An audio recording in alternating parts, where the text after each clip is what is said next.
بسم اللہ الرحمن الرحیم قال اللہ تبارک وتعالی الذی خلق الموت والحیاۃ لیبلوکم ایکم احسن عملا صدق اللہ مولانا العظیم وبلغنا رسولہ النبی الامین الکریم الرؤوف الرحیم وقال اللہ تبارک وتعالی فی شان حبیبہ مخبرا وآمرا ان اللہ وملائکتہ یصلون علی النبی یا ایہا الذین آمنوا صلوا علیہ وسلموا تسلیما الصلاة والسلام علیک یا سیدی یا رسول اللہ وعلی آلک واصحابک یا سیدی یا حبیب اللہ الصلاة والسلام علیک یا سیدی یا رحمة للعالمین وعلی آلک واصحابک یا سیدی یا امام الانبیاء والمرسلین مولاي صل وسلم دائما ابدا على حبیبک خیر الخلق کلہم یا رب بالمصطفى بلغ مقاصدنا فاغفر لنا ما مضى یا واسع الکرم اللہم صل وسلم وبارک علی سیدنا ومولانا محمد اجود الخلق وعلی آلہ وصحبہ اجمعین۔ معزز و محترم برادران اسلام، رمضان المبارک کا آخری عشرہ رواں دواں ہے۔ یہ بابرکت ایام بڑی تیزی سے گزر رہے ہیں اور بہت سارے گزر چکے، تھوڑے باقی ہیں۔ اسی طرح ہماری زندگی کا سلسلہ ہے، زندگی کے شب و روز، زندگی کے ایام اس تیزی سے گزر رہے ہیں کہ ہمیں احساس بھی نہیں ہوتا، ہمیں پتہ بھی نہیں چل رہا کہ وقت کس قدر دوڑا جا رہا ہے۔ زندگی کی کتنی بہاریں ہم دیکھ چکے، کتنے ایام گزار چکے، کتنے موسم ہمارے سامنے بیت گئے، باقی کسی کو علم نہیں ہے کہ کتنی سانسیں آگے رہ گئی ہیں۔ یہی زندگی کا فلسفہ ہے، یہی اس کی ناپائیداری ہے۔ اللہ تعالیٰ نے قرآن مجید میں ہمیں بارہا اس کے متعلق ارشاد فرمایا، کل من علیہا فان ویبقى وجہ ربک ذو الجلال والاکرام۔ اس دھرتی پر، اس دنیا میں آنے والی، اس کائنات ہست و وجود میں جس چیز کو بھی وجود ملا ہے وہ وجود عارضی ہے، وہ ختم ہو جانے والا ہے۔ ہر ایک چیز فنا ہو جانے والی ہے، باقی رہنے والی صرف اللہ وحدہ لا شریک کی ذات ہے۔ صرف وہی ذات باقی رہے گی، سب کو فنا اور سب عارضی ہیں اس دنیا میں۔ ہماری اسی زندگی کا فلسفہ اور زندگی کی حقیقت کو بیان کرتے ہوئے اللہ تعالیٰ نے ارشاد فرمایا، الذی خلق الموت والحیاۃ لیبلوکم ایکم احسن عملا۔ اللہ تعالیٰ نے یہ زندگی کا اور موت کا جو سلسلہ جاری فرمایا ہے، اس کا مقصد یہ ہے کہ آزمائش کی جا سکے کہ تم میں سے کون زیادہ اللہ کے حکم پر عمل کرنے والے ہیں، زندگی کو اچھے طریقے سے کون گزارنے والے ہیں، احسن طریقے سے زندگی کے شب و روز کون بتانے والے ہیں۔ جو اچھے طریقے سے اس زندگی کو گزار گیا، کامیابی اس کے قدم چومتی ہے اور فرشتے بھی اس کا بڑھ کے استقبال کرتے ہیں۔ اللہ تعالیٰ نے قرآن مجید میں دنیا کی مثال کو مختلف طریقوں سے ارشاد فرمایا اور ہمیں سمجھایا، اور ہمیں جو نصاب دیا گیا، زندگی گزارنے کا جو ڈھنگ اور اصول دیا گیا، بار بار ہمیں یہ سمجھایا گیا کہ ہم اس دائرہ کار کے اندر رہتے ہوئے اپنی زندگی بسر کریں۔ ہم اپنی زندگی کے اس خوبصورت طریقے سے بسر کریں کہ یہ دنیا بھی بہتر ہو اور آخرت بھی بہتر ہو. یہی ہمیں تصور دیا گیا اور یہ دعا مانگنے کا سلیقہ ہمیں عطا کیا گیا. ربنا آتنا فی الدنیا حسنہ وفی الآخرۃ حسنہ. دنیا بھی اچھی ہو اور آخرت بھی اچھی ہو. اور دنیا کو ہم نے اچھا کیسے بنانا ہے؟ دنیا کو اچھا ایسے بنانا ہے کہ ہم خود اچھے بن جائیں اور ہم سے لوگوں کو بھی اچھائی ملے. خود اچھے ہوں گے، لوگوں کے لیے اچھا سوچیں گے، اچھا کریں گے، زندگی اچھی ہو جائے. اور جب اس طرح کی یہ زندگی اچھی ہوگی تو پھر اسی پر آخرت کا بھی دار و مدار ہے، وہ آخرت بھی اچھی ہو جائے. لیکن اگر صرف دنیا ہی مقصد بن گیا اور دنیا ہی مطمع نظر بن گیا تو اللہ نے ارشاد فرمایا کہ پھر ان کا آخرت میں کوئی حصہ نہیں ہے. کفار کا ذکر قرآن نے کیا. کافر کیا کہتے تھے؟ وہ کہتے تھے ربنا آتنا فی الدنیا، جو کچھ دینا ہے دنیا میں دے دے، جو نعمتیں دینی ہیں، جو سہولتیں دینی ہیں، جو تعیشات و آسائشات دینی ہے، یا اللہ دنیا میں دے دے بس. اللہ تعالیٰ ارشاد فرماتا اولئک لا خلاق لہم فی الآخرہ. دنیا کو اس طرح کی ترجیح دینے والوں پھر آخرت میں تمہیں کچھ بھی نہیں ملے گا. دنیا میں کوئی حصہ تم نے سارا کچھ دنیا میں وصول کر لیا، پھر آخرت میں کوئی حصہ نہیں ہے. لا خلاق لہم فی الآخرہ. اس لیے ہمیں یہ دعا سکھائی ربنا آتنا فی الدنیا حسنہ وفی الآخرۃ حسنہ. تو دونوں خوبصورت طریقے سے گزر سکتی ہیں، دنیا بھی خوبصورت طریقے سے، آخرت بھی خوبصورت طریقے سے. اور دنیا کے جو مال و متاع ہے اس کو انسان اس خوبصورت طریقے سے حاصل کرے، خوبصورت طریقے سے اس سے استفادہ کرے، فائدہ اٹھائے، تاکہ کل قیامت کے دن اسے شرمندگی کا سامنا نہ کرنا پڑے.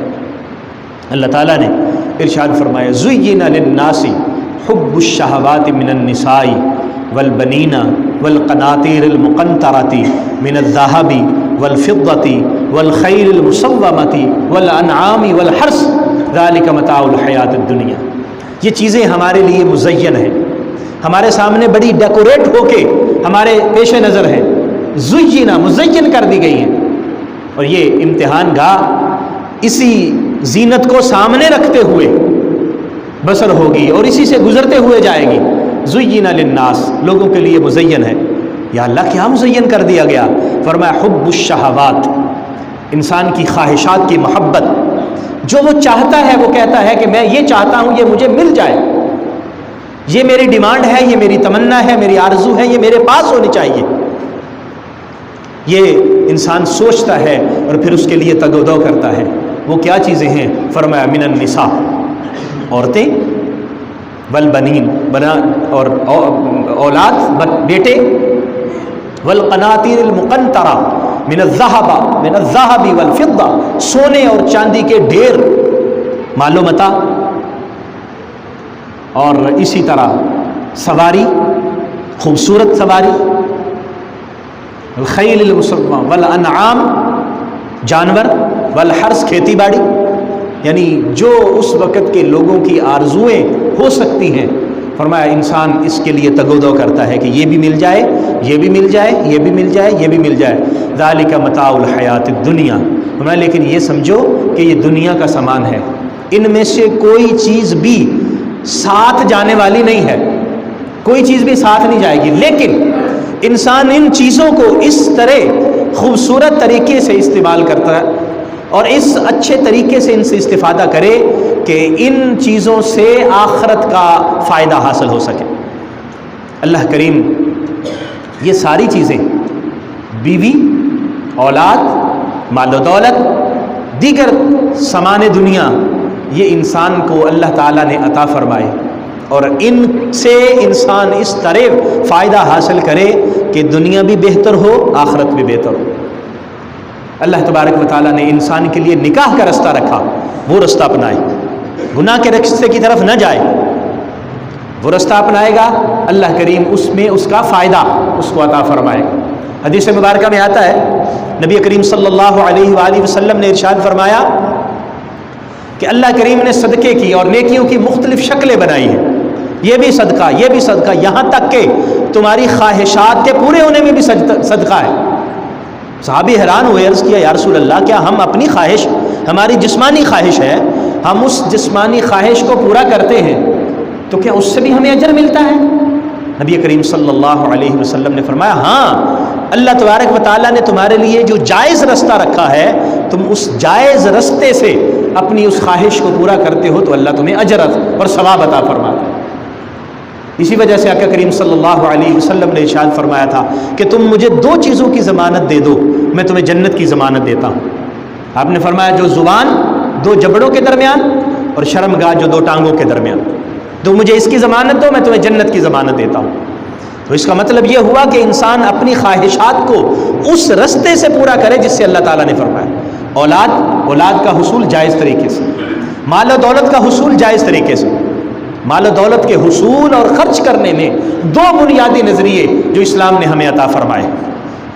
ممانت نہیں ہے قطن، یہ بھی ذہن میں رکھیے، یہ مطلب نہیں ہے کہ ہر چیز فنا ہونے والی ہے اور ہم کہیں جب ہر چیز فنا ہونے والی ہے تو پھر ہم کچھ بھی نہیں کرتے، نہیں۔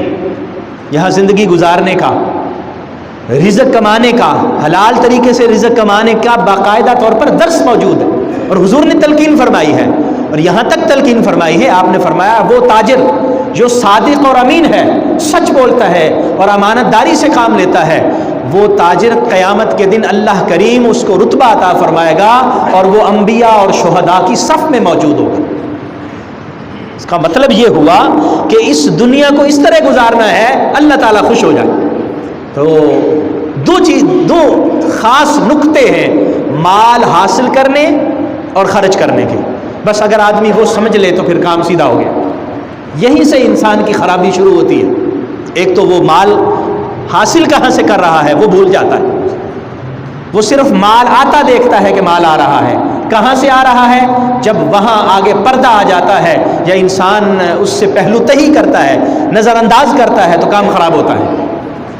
مال کہاں سے آ رہا ہے اور خرچ کہاں کیا جا رہا ہے، یہ 2 چیزیں انسان کے درست ہو جائیں تو مال سے متعلقہ سارے امور اس کے درست ہو جائیں گے۔ مال کے جو جائز طریقے اللہ کریم نے رکھے ہیں اس کو اختیار کیا جائے۔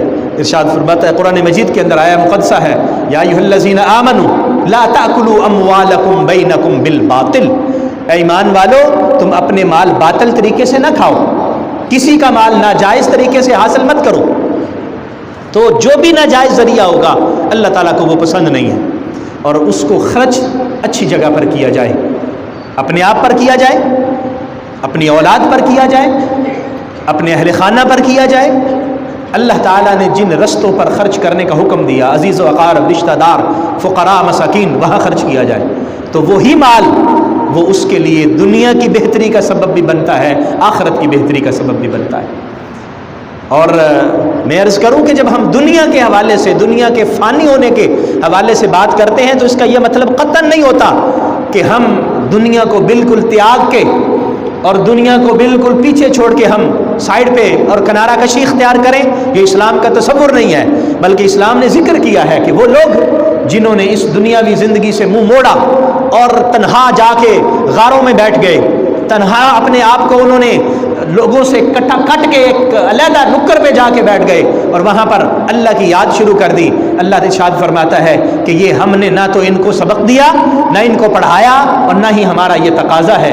رہبانیت ابتدعوہا ما کتبناہا علیہم، یہ جنہوں نے رہبانیت اختیار کی ہے یہ انہوں نے خود سے اختیار کی تھی، ہم نے ان پر فرض نہیں کی تھی، نہ ہی ہم نے ان کو کہا تھا کہ رہبانیت اختیار کرو، ہم نے تو اپنے پیارے نبی صلی اللہ علیہ وسلم کی حیات طیبہ کو نمونہ بنا کر بھیجا تھا، اور وہ نمونہ کامل حضور علیہ الصلاۃ والسلام کی ذات ببرکات کی صورت میں مکہ کی ان وادیوں میں، مکہ کے ان گھروں میں، مکہ کے ان ماحول میں ہمارے سامنے ہمیں سیرت طیبہ کی صورت میں نظر آتا ہے، ہمیں وہ مدینہ طیبہ میں گلی محلوں میں نظر آتے ہیں، مسجد نبوی میں لوگوں کے ساتھ بیٹھے ہوئے نظر آتے ہیں، وہ ہمیں میدان جہاد میں نظر آتے ہیں، ہمیں لوگوں کے ساتھ وہ تعلق قائم کرتے ہوئے نظر آتے ہیں، ہمیں وہ شادی کرتے ہوئے بھی نظر آتے ہیں، ہمیں لوگوں کے دکھ سکھ میں شریک ہوتے نظر آتے ہیں۔ یہ وہ سبق ہے جو آقا کریم صلی اللہ علیہ وسلم نے ہمیں دیا، اور یہی دنیا کا وہ تصور ہے جو ہمیں بتایا گیا ہے۔ الذی خلق الموت والحیات لیبلوکم ایکم احسن عملا، اللہ تبارک و تعالیٰ نے ایک زندگی کی مثال ایک اور طریقے سے بھی بیان کی ہے، اور یہ ان لوگوں کے لیے سبق ہے کہ جو دنیا کو سب کچھ سمجھ کے، دنیا کو ہی اپنا مطمع نظر بنا کر، دنیا کو ہی مقصد بنا کر، اور فکر ساری دنیا میں لگا کر آخرت سے بالکل بے فکر ہو جاتے ہیں اور آخرت کو نظر انداز کرتے ہیں۔ اللہ نے ارشاد فرمایا، دیکھو دنیا کی مثال کیا ہے، فرمایا اعلموا انما الحیات الدنیا لعب ولہو وزینۃ وتفاخر بینکم وتکاثر فی الاموال والاولاد۔ فرمایا دنیا کی حقیقت سمجھتے ہو تو سنو، کیا ہے؟ انما الحیات الدنیا لعب، وقت کھیلتے گزر جائے گا، لہو و لعب کے اندر بہت سارا وقت گزر جاتا ہے، وتکاثر، اور پھر انسان کثرت کا طالب ہو کر، اموال، دولت، اولاد، اس میں کثرت کا خواہش مند ہو کر زندگی گزارنا شروع کرتا ہے۔ تکاثر، اور پھر کیا ہوتا ہے؟ پھر تفاخر، پھر فخر کے ساتھ، باہمی فخر، میرے پاس یہ ہے، میرے پاس اتنا ہے، میرے پاس اتنا ہے، میرے پاس اتنا ہے، اور اسی میں کرتے ہوئے اس کی زندگی گزر جاتی ہے۔ لعب ولہو وزینۃ وتفاخر بینکم وتکاثر فی الاموال والاولاد، اور فرمایا پھر زیب و زینت کو، دنیا کے جتنے بھی زیب و زینت کے ذرائع ہیں ان کو انسان حاصل کرتے کرتے کرتے اسی میں ہی غرق ہو کے رہ جاتا ہے، اور غرق ہوتے ہوئے زندگی گزار لیتا ہے۔ فرمایا اس کی مثال دیکھو کیسے ہے، کمثل غیث اعجب الکفار نباتہ، فرمایا ایک کھیتی کی مثال اس کی سورہ حدید کے اندر اللہ نے یہ آیا مقدسہ بیان فرمائی۔ فرمایا جس طرح ایک کھیت ہے نا، کھیت میں کسان بیج ڈالتا ہے، فصل ہوتی ہے سرسبز و شاداب، فصل پر پورا جوبن ہے، فصل بڑی خوبصورت نظر آ رہی ہے، اور کسان جب اس کو دیکھتا ہے اس کو بڑی لگتی ہے، بڑی خوبصورت لگتی ہے، اور وہ اس کی محبت میں اپنے آپ کو گم کر لیتا ہے۔ پھر وہ فصل پک کے تیار ہو جاتی ہے، اور انسان پھر اس پر امیدیں لگا لیتا ہے کہ اب میری فصل پک گئی ہے، اب یہ آئے گی، اب پھر میں یہ کروں گا، پھر یہ کروں گا، پھر یہ کروں گا۔ فرمایا پھر یکدم کیا ہوتا ہے، پھر وہ فصل دھری کی دھری رہ جاتی ہے، اس سے کچھ بھی اس کو نہیں ملتا۔ دنیا کی زندگی کی مثال فرمایا یوں ہی ہے کہ انسان کے بچپن کے ایام وہ کھیل کود میں بسر ہو گئے، بڑا ہوا پھر مال کی فکر لگ گئی کہ میں نے یہ اکٹھا کرنا ہے، پھر اس مال کو اپنی سہولت کے لیے، اپنی آسائشات کے لیے اس کو خرچ کرنے میں اس کی زندگی بسر ہو گئی، اور جب تھوڑا سا آگے ہوا، گھر بھی بن گیا، مال و دولت اچھا ہے، باقی ساری چیزیں بہت خوبصورتی سے گزر رہی ہیں، پھر فخر ہو گیا، میرے پاس یہ ہے، میرے پاس یہ ہے۔ فرمایا یہ زندگی گزرتے گزرتے آخری بڑھاپے کے عالم میں آیا، اور پھر اللہ کی طرف سے فرشتہ آ گیا اس کی روح کو قبض کرنے کے لیے، اور سارے کا سارا کیا دھرا ادھر کا ادھر ہی رہ گیا، چلا گیا، اور وہ جو اس نے اتنی محنت کے ساتھ بنایا تھا وہاں کوئی اور لوگ بیٹھ گئے، وہ کسی اور کے قبضے میں چلا گیا، کوئی کسی کے پاس چلا گیا۔ فرمایا یہ ہے دنیا کی زندگی کی مثال۔ لیکن اس دنیا کی زندگی کو ہم کیسے اچھے طریقے سے گزار سکتے ہیں، کیسے خوبصورت طریقے سے گزار سکتے ہیں کہ اللہ بھی خوش ہو، اللہ کے رسول بھی خوش ہوں۔ میرے دوستو، ہمیں اپنے معاملات کو اچھے طریقے سے ترتیب دینا چاہیے، اور ہر چیز کو اچھے طریقے سے سمجھنا چاہیے، اپنی فکر کو درست رکھتے ہوئے۔ ہمیں جو عقیدہ آخرت دیا گیا ہے یہ بہت بنیادی عقیدہ ہے جو ہم نے ذہن میں رکھنا ہے، اور بدقسمتی سے ہم اس عقیدے سے دور جا چکے ہیں۔ زبانی حد تک تو مانتے بھی ہیں، زبانی حد تک اقرار بھی کرتے ہیں، زبانی حد تک قائل بھی ہیں، ہمیں ایمان کی صفتیں بھی آتی ہیں، آمنت باللہ وملائکتہ وکتبہ ورسلہ والیوم الآخر والقدر خیرہ، ساری چیزیں ہمیں یاد ہیں، لیکن ان کا جو بنیادی تصور ہمیں ذہن میں بٹھانا چاہیے تھا وہ ہمیں بھول گیا، وہ ہم سے فراموش ہو گیا۔ وہ کیا ہے؟ وہ انسان کا اللہ کی بارگاہ میں حاضر ہو کر اپنے احتساب کا تصور ہے، آخرت کا تصور یہی تصور ہے جو قبر سے شروع ہو جاتا ہے، قبر کے مراحل سے آغاز ہو جاتا ہے، بلکہ قبر سے پہلے جو موت آتی ہے وہاں سے اس کا آغاز ہو جاتا ہے۔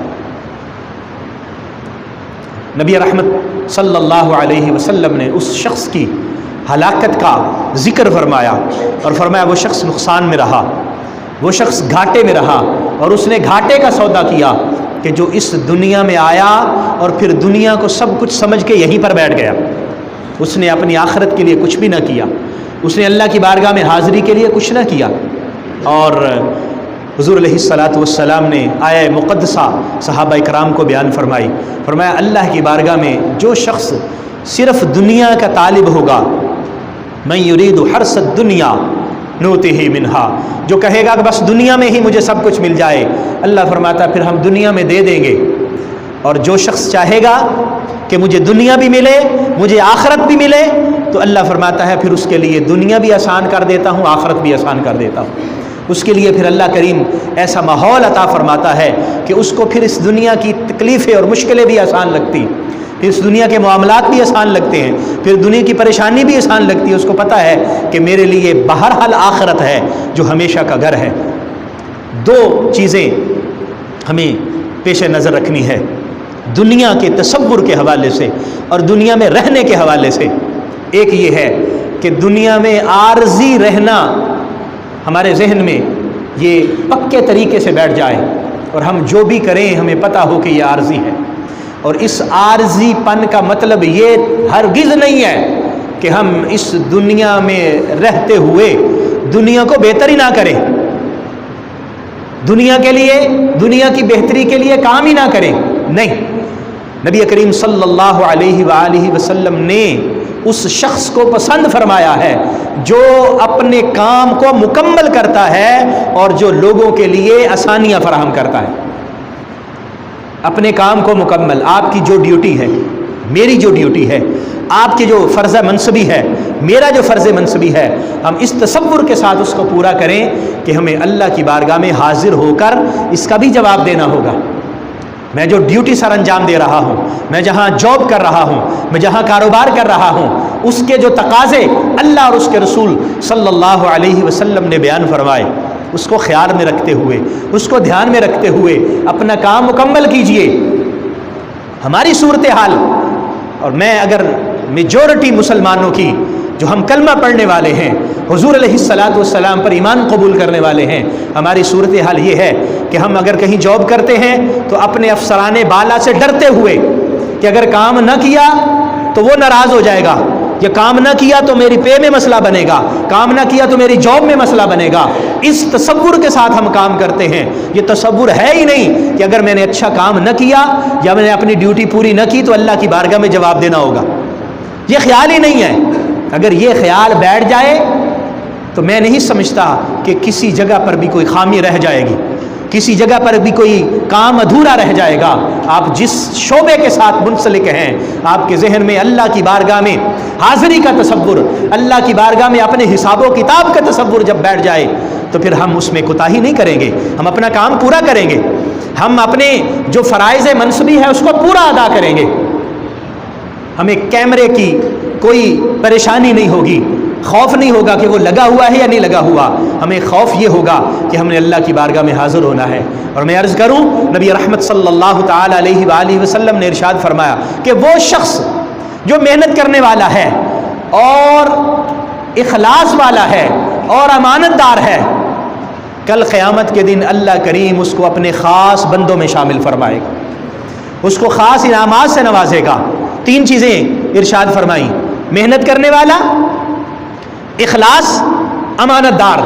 وہ 3 کام اگر ہمارے اندر موجود ہوں, اخلاص موجود ہو, محنت موجود ہو, اور ہم جو کام جس کے ساتھ کر رہے ہیں اور اس کی خیر خواہی کے ساتھ, اس کی بہتری کے ساتھ کر رہے ہوں, اور ہمیں اس کام کے بارے میں یہ علم ہو کہ جو میں کام کر رہا ہوں اس کو میں نے ٹھیک کرنا ہے, کیونکہ اللہ تبارک و تعالیٰ نے مجھے اخلاص کا حکم دیا. اور اخلاص یہ ہے کہ میرے کام کا نقصان نہ ہو, میرے کام کا نقصان ہوا تو میرے مالک کا نقصان ہوگا. یہ خیر خواہی ہے.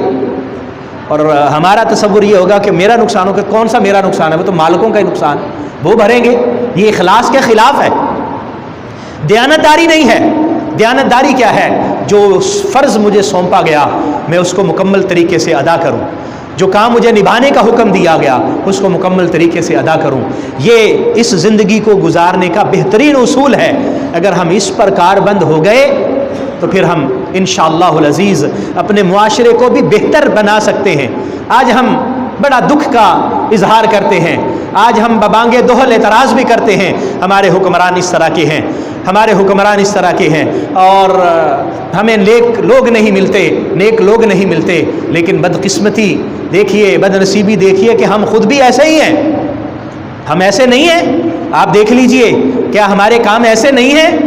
کیا ہم جس شعبے سے منسلک ہیں، کیا اس میں سارے لوگ، اگر میں 90 بلکہ 95% کہوں کہ وہ لوگ اپنے کام سے مخلص نہیں ہوتے، اللہ تبارک و تعالیٰ کا خوف ان کے دل میں نہیں ہوتا، تو یہ بالکل درست ہوگی۔ جب ہم اس طرح ہیں، ہمارے اندر یہ احساس نہیں ہے، تو پھر ہم لوگوں کے ساتھ یا ہم اپنے بڑوں کے ساتھ کس طرح کا خیال رکھ سکتے ہیں کہ وہ ہمارے ساتھ یہ سلوک کریں؟ دوستو، ہمیں خود کو اللہ کی رضا کے مطابق بدلنے کی کوشش کرنی چاہیے۔ جو لوگ کاروبار سے منسلک ہیں وہ اخلاص کے ساتھ، دیانتداری کے ساتھ کام کریں، لوگوں کو دھوکہ نہ دیں، لوگوں سے فراڈ نہ کریں، اور مال کو حاصل کرنے کے لیے یہ کام مت کریں۔ میرے آقا کریم صلی اللہ علیہ وسلم نے ارشاد فرمایا کہ مال کی طمع اور لالچ اور دنیا کو اکٹھے کرنے کی طمع اور لالچ یہ لوگوں کو اس حد تک پہنچا دیتی ہے کہ انسان کو صرف مال ہی نظر آتا ہے کہ کسی طریقے سے مجھے یہ مل جائے، کسی طریقے سے میرے پاس ہو جائے، اور اس کی حالت یہ ہے، فرمایا کہ انسان کو اگر ایک سونے کی وادی ملے تو وہ کہے گا مجھے ایک اور مل جائے، دوسری سونے کی وادی ملے تو وہ کہے گا مجھے ایک اور مل جائے، اور یہ ملتی رہے تو اس کا پیٹ پھر بھی نہیں بھرے گا۔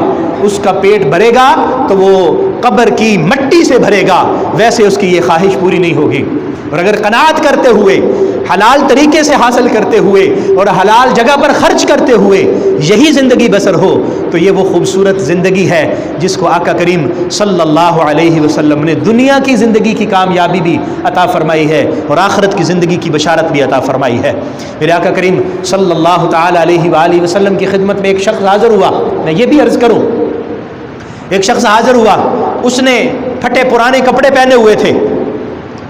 حضور علیہ السلام نے اس سے پوچھا تمہارے پاس اللہ کا دیا ہوا مال ہے؟ کہنے لگا جی یا رسول اللہ میرے پاس مال ہے، سارا مال موجود ہے، یہ بھی ہے، یہ بھی ہے، یہ بھی ہے، جانور بھی ہے، مویشی ہیں بھی، سارا کچھ ہے، اور زمین و جائیداد بھی ہے۔ حضور علیہ السلام نے فرمایا کہ تمہاری حالت تو بتا رہی ہے کہ تمہارے پاس کچھ بھی نہیں ہے۔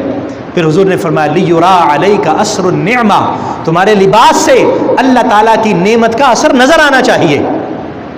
تو دنیا کا جو میں آپ کی خدمت میں تصور عرض کر رہا ہوں وہ یہ ہے کہ اللہ تعالیٰ نے جو آپ کو دیا ہے آپ اسے پہنے بھی، آپ اسے استعمال بھی کریں، آپ اچھے گھر میں رہیں، آپ اچھی سواری استعمال کریں، اچھا لباس پہنیں، لیکن یہ بھی دیکھیے کہ وہ کہاں سے آیا ہے، یہ بھی دیکھیے کہ میں نے کہاں خرچ کیا ہے اور کہاں خرچ کر رہا ہوں۔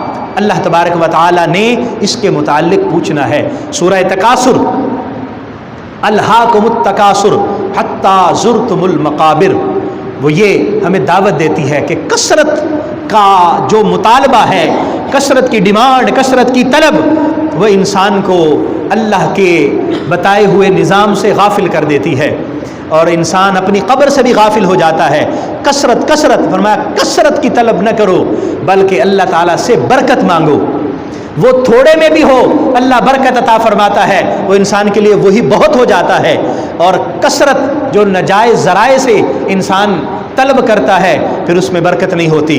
نبی کریم صلی اللہ علیہ وآلہ وسلم نے اس حوالے سے جو ہمیں خیالات عطا فرمائے وہ ایک بڑا خوبصورت تصور اور بڑا خوبصورت خیال ہے۔ وہ کیا ہے؟ حضور علیہ السلام نے ارشاد فرمایا کہ جو اللہ نے تمہیں مال عطا فرمایا ہے وہ مال وہ ہے جو تم نے کھا لیا، جو تم نے اپنے اوپر خرچ کر لیا، اور جو تم نے صرف کر لیا، باقی جو باقی رہ گیا وہ پھر تمہارا نہیں ہے، وہ پھر اوروں کا ہوگا۔ ایک بزرگ نے بڑی خوبصورت بات ہمیں سمجھائی کہ آج دنیا کی تعمیر میں انسانی کوششیں صرف ہو رہی ہیں اور فقط دنیا ہی مطمع نظر بن کے رہ گئی ہے، آخرت بھولتی جا رہی ہے، آخرت بالکل فراموش ہو چکی ہے۔ فرمایا کہ یہ دنیا آپ بنا رہے ہیں لیکن یہ کسی اور کے پاس رہے گی، آپ اس دنیا سے چلے جائیں گے، آپ کے جو نیک اعمال، میرے جو نیک اعمال میرے ساتھ جائیں گے وہی میرے کام آنے والے ہیں۔ دوستو، موت حیات کا یہ جو تصور اللہ تعالیٰ نے ہمیں عطا فرمایا، الذی خلق الموت والحیات لیبلوکم ایکم احسن عملا، تاکہ ہم عمل میں کیسے ہیں، ہم اپنے کردار میں کیسے ہیں، ہم اپنے شب و روز میں کیسے ہیں، ہمیں اپنی زندگی کو اس طریقے سے ڈھالنا چاہیے کہ ہم ایک اچھے مسلمان بن کر اس دنیا سے رخصت ہوں، اور جب قبر میں جائیں، بلکہ قبر سے پہلے جب فرشتے ہماری روح قبض کرنے کے لیے آئیں تو اس وقت ہی اللہ کی طرف سے وہ خوشخبری لے کر آئیں، اس وقت ہی اللہ کی طرف سے وہ نوید لے کے آئیں، اس وقت ہی وہ اللہ کی طرف سے نیک خاتمہ بالخیر کی نوید لے کے آئیں، اور اللہ تعالیٰ ان کو فرمائے کہ ارجعی الی ربکی راضیۃ مرضیہ، اے میرے فرشتے جاؤ اور اس کی روح قبض کرو اور اس کو خوشخبری سناؤ۔ اللہ تبارک و تعالیٰ ارشاد فرماتا ہے آ جا میری نیک روح، میرے نیک بندے آ جا، اور اس روح کو نکالا جاتا ہے اور خوشخبری دی جاتی ہے کہ آج اللہ تجھ سے راضی ہے اور تو اللہ سے راضی ہے۔ رمضان المبارک کے یہ ایام ہمیں ہر سال یہ تعلیم دیتے ہیں، ہمیں ہر سال یہ سبق دیتے ہیں کہ ہم اپنی زندگی کو اچھے طریقے سے گزاریں۔ دوستو، اللہ تبارک و تعالیٰ کے حقوق، اللہ کے بندوں کے حقوق ادا کرنے کی کوشش کریں۔ آخرت کے حوالے سے انشاءاللہ مزید باتیں اگلے جمعوں میں آپ کی خدمت میں عرض کروں گا۔ مراحل، آخرت کے مراحل کون سے ہیں اور ہمیں کن کن مرحلوں سے گزر کے جانا ہے تاکہ ہم اس کی تیاری کے لیے اپنے شب و روز کو بسر کریں، اپنی مسجدوں کو آباد کریں، اپنی پیشانیوں کو اللہ کے سجدوں سے آباد کریں، اپنی زبان کو اللہ کے ذکر سے آباد کریں، اپنے کردار کو اللہ کے دیے ہوئے نصاب سے آباد کریں، اپنی سیرت کو آقا کریم صلی اللہ علیہ وسلم کی بتائی ہوئی سیرت کے مطابق ڈالنے کی کوشش کریں۔ انشاءاللہ یہ دنیا بھی